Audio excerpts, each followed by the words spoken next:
Kabar mengejutkan datang dari selebgram Anya Geraldine. Ia harus menjalani perawatan di rumah sakit. Tak hanya itu, Anya Geraldine juga harus dioperasi.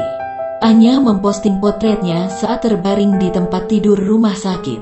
Anya mengaku awalnya tak terlalu menghiraukan sakit yang ia rasakan. Hingga akhirnya selebgram berusia 25 tahun itu tumbang dan harus dioperasi.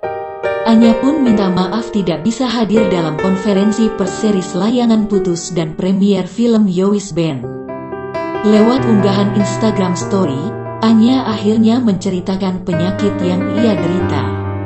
Wanita bernama lengkap Nur Amalina Hayati tersebut mengaku derita inflamasi usus.